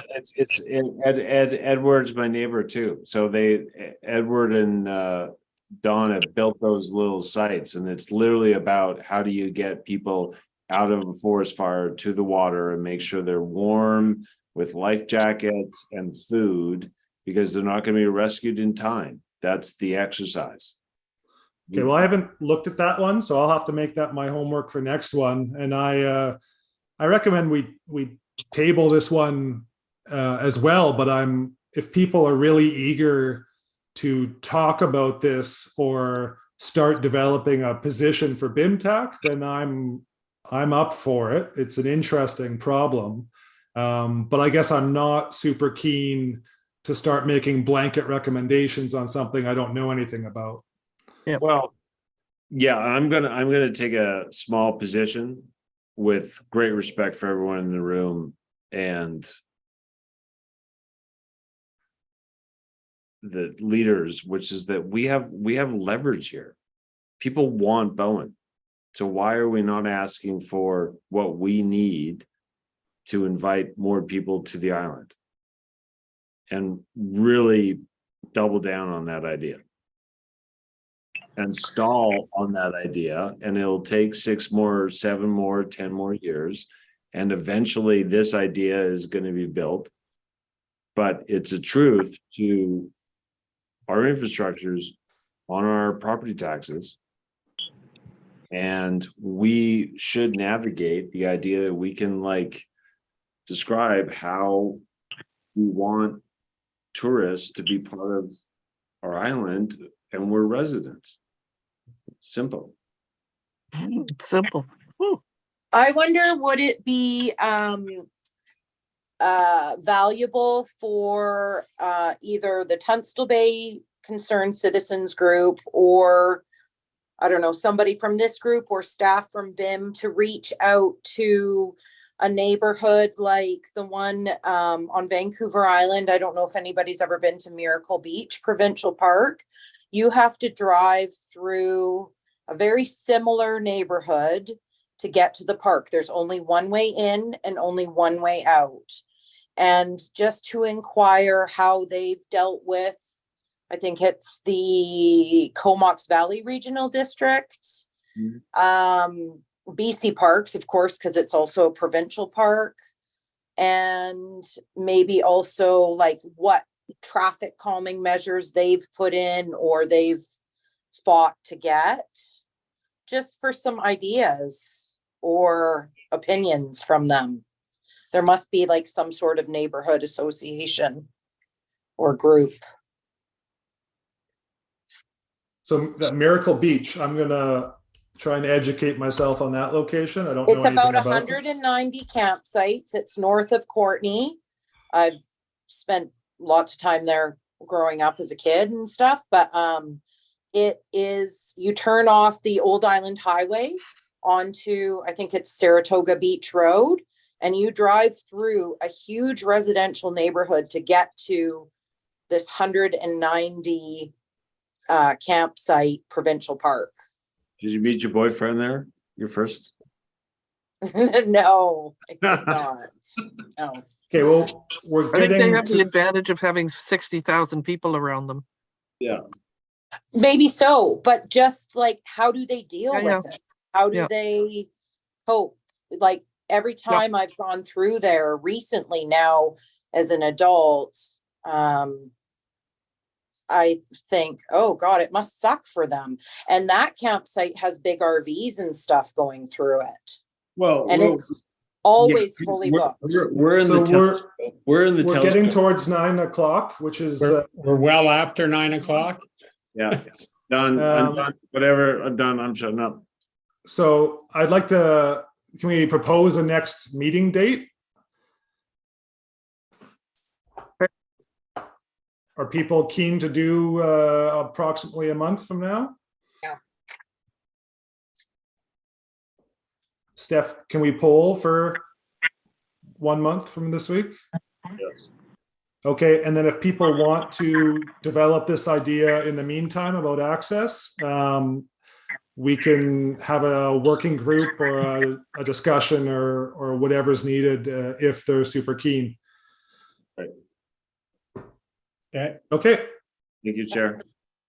thank you, everybody. Nice job. Uh, Thank you. Thank you. Call the meeting to an end. Thanks. Have a good evening. Thanks. Done. Bye. Welcome.